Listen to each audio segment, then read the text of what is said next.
Hello everyone, I'm DaveAce and welcome back to another video regarding Sonic Rumble, the upcoming mobile game from SEGA and Rovio that sort of pits Sonic in this sort of like Sonic Fall Guys-esque and Stumble Guys-esque kind of game. I do want to say that the opening cutscene for this game is quite the treat. I like that it's like this big toy set that Eggman has made, and he's just shipping out toys to different people in the Sonic universe, and they're just playing with toys. The implication that they're just playing with toys in this toy land that Eggman made is hilarious. I don't know, it's just funny. So I hope that we can see that expanded more on as we're going forward with this game. Maybe we can have like seasons, and each season we get like some kind of cutscene or something that builds to the overarching story. Even though it doesn't have to be too in-depth or anything like that, I still think it would be really cool. If we don't get anything like that, I won't be disappointed, but it's still an interesting premise. Now let's dive into the overall gameplay. When you open the game and get past the opening cutscene, it throws you right into the tutorial, and one thing that's caught me off guard, and I think I've seen a lot of people also say that it's caught them off guard, is that you're actually really slow. Like the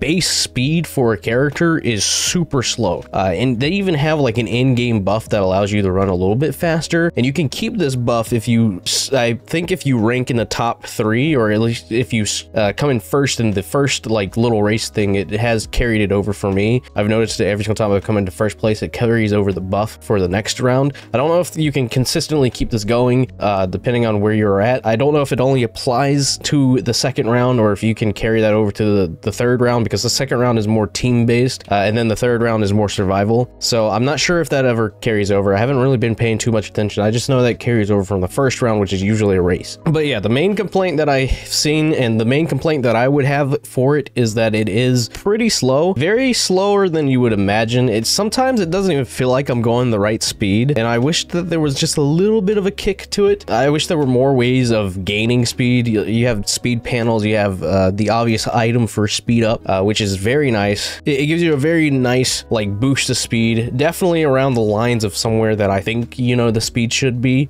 Maybe not the default speed, but it definitely makes you move a lot faster, and it feels a lot better to the control with that type of max speed. But overall, that's like really the only complaint that I have with the game. Now, there have been some instances in mini games where there are some issues, and that's to be expected because it is a beta within itself. So obviously you're going to be coming into contact with various different issues, bugs and whatnot. But the two main things that I think I've come into contact with that I've had personally an issue with is there's an ice factory mini game that I'm pretty sure a lot of you might know what I'm about to bring up. It is my least favorite team game of all, and it's basically a team game where you are split up into two teams. One's red, one is blue, and you are pitted against each other, and there are these ice beams that shoot out and freeze the opposing team, your team, and you can either break out your teammate or try and launch another opposing team.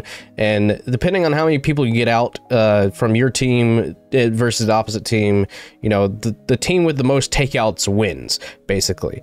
Now, I don't know if this is because it's just super wacky or or just super weird, but every single time I've played this game mode specifically, and I've gotten a little bit better at it since my first iteration with it, but every single time I play this, it just feels like there's something off. I feel like sometimes I've homing attack opposing team member, and either the block just won't go anywhere, or I accidentally free them, which I mean is to be expected because I don't know how long it takes for someone to be unthawed from the ice.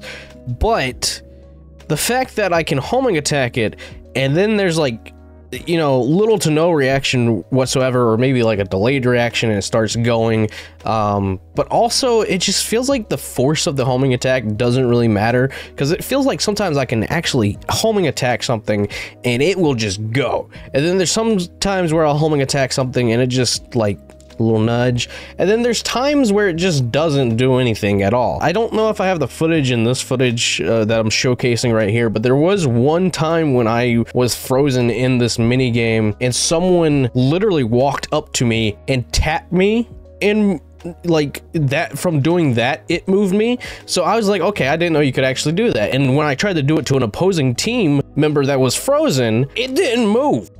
I would go up there and I would just lightly tap it and it just did nothing. So I don't know what the collision detection there was or anything like that, but that was super weird. But that's the only game that I feel like I have heavily disliked when playing throughout the minigame set. Another game that I really enjoy and I think would really benefit if there's this one thing that's fixed about it is the Sky Sanctuary team game mode, where you're split up into two teams again, red and blue, and you have to move these giant balls to these like little holes, and then you know, you just get them in the hole and then you move on. It's sort of similar to another game that's in Fall Guys. I forget what it's called, but it's not set up the same way. Once you get to the very end of this mini game in particular, there are these giant tubes that are mostly found in Chemical Plant with hatches, and from my understanding, only one person is allowed in it at a time, and that makes it a lot more challenging to get into it. And don't get me wrong, that's not where my issue is. My issue is that the pipe detection is just completely off, because I swear there have been times where not a single person is near me and I've tried to jump into one of these pipes and it just does not register whatsoever that I am trying to jump into the pipe. It just doesn't let me get through. It's so like very specific, and then on top of that, while you're trying to fight everyone get into the pipe, as soon as someone goes into the pipe, the hatch closes. It's just really annoying, and sometimes it just feels like I unfairly don't get a chance to make my way into it. So I don't know if there's a way you could like maybe spread the tubes out a little bit more to make it more fair, but also maybe like raise the platforms that you're standing on to get to the tubes a little bit higher so you can actually get into it. I don't know. That's just something that I would suggest looking into. Again, I know it's a closed beta and it's a beta in general, so a lot of this stuff that we're seeing right now is going to be drastically different from the final version of the game. So I'm very interested in seeing what kind of changes they can make for those two game modes alone, because those are the only two game modes where I feel like I had literally any kind of trouble in. Everything else was, you know, completely fair, and if there was an issue with it, it was completely my own issue and my own mistake, my own error made within playing the game. Overall, the gameplay is really solid for a closed beta, especially this early on. I would say it's actually really solid. I haven't had one disconnect issue. I know my friend Sin had a disconnect issue today when we were streaming. For whatever reason, it kept kicking him out. And I know another known issue was that you couldn't change your name if you had already set it or something like that. It was like giving like an invalid string. Thankfully, I went in and just made it DaveAce, so I don't really need to go in and change it ever again. So I did that as soon as it prompted me to change my name, and I went ahead and did it. Didn't really think that I needed to change the name at all. Really solid. Really looking forward to the final version of this game and just seeing what they can produce and what all different things they can bring to it. Another thing that I was really impressed with is the cosmetics. I think the cosmetics in this game alone is what's drawing me back to it, because there are so many references and there's so many cool cosmetics that just look so cool to have on your character and just to show off. One thing that I do like about the cosmetics is that each skin that you get actually acts like its own preset. So let's say you unlock Shadow and you had already customized Sonic out with some cosmetics. When you change the Shadow, it wipes those cosmetics that you had already enabled, like the emotes, the stickers, and the trails and whatnot, and Shadow is his own specific personal loadout that you can change. And what's even more interesting is that if you get a alternate version of the character, like for example Captain Shadow, which is a skin that you can get in this, it carries over that preset from original Shadow, so you don't have to keep changing the loadout every single time you choose a specific skin for a character that you want to play as with a specific loadout. So each character that you play as has their own specific loadout, and I really appreciated that, and I really think that's really cool because it saves you the hassle of having to search around and like try and get everything corrected for like Sonic, Tails, Knuckles, Amy. Depending on whichever character you want to play as, you can go ahead and set them up right then and there, and then when you unlock alternate skins for them, you don't have to worry about changing a thing unless you want to really specifically edit something for it. So I thought that was very nice. Some of the cosmetics in this game have already surprised me so far, with the Murder of Sonic the Hedgehog skins such as Detective Tails and Business Tycoon Rouge. Rouge. We have Ryder's Amy and Ryder's Eggman, which are really nice to see, especially Ryder's Eggman, because I don't think Ryder's Eggman has ever been like a cosmetic for anything up until now. So it was really cool to see him back. And obviously we have like Crystal Zavok. Now there is one cosmetic that I have like a slight issue with, and that is the grind shoes Sonic. And now it's not more so my issue with the skin itself. Like, again, the grind shoes are really cool, having the soap shoes in the game, much appreciated. I just don't think it should be classified as an epic like variant. I don't think it should be on the level of like Detective Tales, Business Tycoon, Rouge, Crystal Zavok, and all these other epic skins, just simply because it changes the shoes of Sonic. And from what I've played, it's not really that big of a difference. Like, it's really not. Now, if it were like, example, as I was stating in stream today when I was playing with Sen, if it were Sonic Adventure 2 Sonic, not like specifically called Adventure 2 Sonic or something like that, but if it were like Adventure 2 Sonic and he was decked out with all the upgrades that you can get in Adventure 2, bounce bracelet and all, then yeah, I would probably more than likely count that as an epic skin. But if you're just changing the shoes, that's like giving Sonic his Ryder's shoes and being like, oh, this is Ryder's Sonic, so this is an epic skin, and you just left out the sunglasses. You know, it doesn't make any sense to me. Again, I think this is just for the purpose of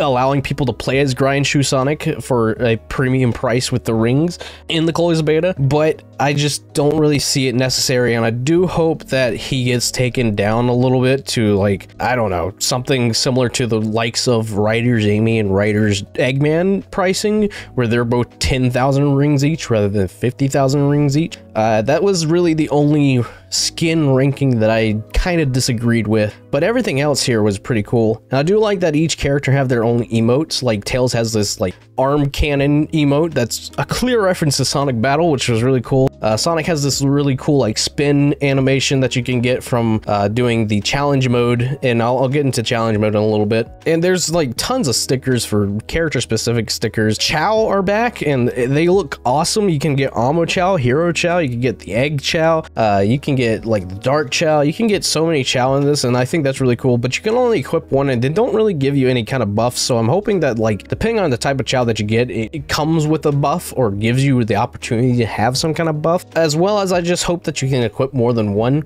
Having more than one would be pretty sick, just to be able to have more cosmetics, but I could understand why they would probably just limit it to one, because that would just be a lot of Chow on the screen. But it would be cool if, like, maybe the Chow somehow evolved into like having like a Chow garden aspect to the game, where you can like raise Chow, and then determined on how much you put into caring for the Chow that you're racing with, that determines the buff that it will give to you. And the more you upgrade that Chow, the more you max out that Chow, the more of the buff you will have. So that way it's sort of like more of a competitive thing, not really giving you like the winning edge, but like a buff that like maybe makes you like slightly faster than the others, or just, you know, makes you less resistant to being knocked back, or, you know, whatever. It lets you collect more rings and such like that. Nothing too big that would just give you the overpowered win, but like still having Chow interact with the characters and having more of a focus on what they can do in the game would be very much appreciated, and I very much would really like to see that be implemented in. You have the Chow there, you might as well just go ahead and have something else there for them, because it's just, I feel like it'd be a wasted opportunity to just be like, okay, this is a Chow and he just follows you around and that's it. I know that's what cosmetics are for,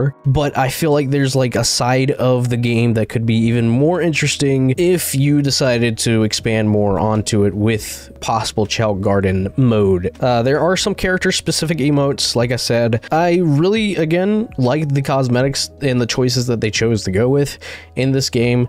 I love the character selection. It's kind of weird not having Blaze here, because Blaze was in the promotional render for the closed beta, so maybe there's something wrong with Blaze's model, or something wrong with Blaze in general, that they couldn't just include her in just yet. So, but I'm very much looking forward to seeing what else they can do. And I think another thing that I want to share is just this little idea that I had for avatar characters. Maybe you could have like a section where you can customize avatar characters, but add a section to the shop where you can get like customizable things for the avatars, specifically for the avatars, like new hair pieces, new head headpiece is new, clothing, you know, the gamer hat from Forces. I think that would be really cool to have an alternative to playing more with the avatar characters, because then they can really feel more personalized and more like you're playing as an avatar that's supposed to represent you, rather than it just being this randomly generated Sonic fan character looking character. Moving over to the game modes, now I really like how they handle the game modes, and I think each game mode has its own Sonic-y twist to it, which really makes it fun to play and keep replaying. You have the obvious races where you can play in Green Hill, Lava Mountain, Ice Factory, Icy Factory, Starlight Carnival, and I believe those are the 4 right now. Seaside Hill. Seaside Hill has one too, and I like the broad selection of those. Hopefully we get more levels from various different games and just see what else they can do with them. The team modes, as I was saying, there's like just the Icy Factory one that kind of irks me, but everything else is really fun. I do like the survival aspect of it with the chopper, the big chopper, and the Death Egg robot. There's nothing about those that I would change at all. I think those are perfectly solid, and I'd really like to see more survival aspects be put into it with greater and various different enemies. It'd be so much fun to see what else you could come up with. Maybe like in Speed Highway, you're being chased by the little cop badniks, so like if you wanted to include Speed Highway, you could do that and just have like this giant race through the level as you're being chased by these cops. I don't know, it's super interesting to think about. And there's not anything there that I think was too out of the blue or too like, oh my god, why did you do this? And then the opposite side of that is that I do appreciate that this game has like a solo mode, kind of, with the challenge mode, challenge rounds that you can play. Those are more so solo, but there is going to be an option to play with up to 4 other people, team battles and whatnot, which is going to be even more interesting. But it does change up the gameplay just a little bit, so you're not just having to go to the shop, buy everything, and then customize your character and then just go into a 32 player match. Challenge modes you can unlock with bronze medals, and you get these from the battle pass in the game, and I'm assuming they'll allow you to buy them as well. And it has its own pass as well, where you can unlock free skins and whatnot. Like I think you can get Tails from it, you can get Pirate Sonic from it, you can get the like spin emote that I have for Sonic in it as well. And it's just really nice to have on the side in case you get tired of playing the normal mode. And it adds a little bit more of a challenge to it as well, because you have like certain things that you have to do within race levels, like getting to the end of the level within 70 seconds. There's some where you just have to survive within 70 seconds and all this kind of stuff. And what's even more cool is that they have an option to like prestige these levels. These levels are prestiged or promoted by playing the levels again within the normal mode and then completing a specific mission within that mode that's specifically for upgrading that level in the challenge mode. And when you get 3 stars total for that level, it unlocks a harder version of that level to play in challenge mode, which allows you to earn more red rings. And that's another thing that I like about the challenge mode. You can earn the red rings from it. 25 from an easy mode and then 50 from a hard mode. I don't know how drastically that's going to change going forward. The one thing that I do dislike about it a little bit, and I think I saw someone in the Discord server say this as well, is the fact that in order to get the promotions for the stages is that you have to play on the stage and then you have to complete the mission within that stage. But the big issue with that is that when you go into a normal mode of Sonic Rumble, it is completely RNG depending on which zone or mode you go into first with the races. And like, for example, I'm stuck on trying to upgrade Starlight Carnival Act 1 in challenge mode all the way up, because every single time I get into a game, it will literally choose any other level aside from that. So it's got a very heavy Knuckles Chaotix vibe to it, and I just don't really like it. No, I'm just kidding.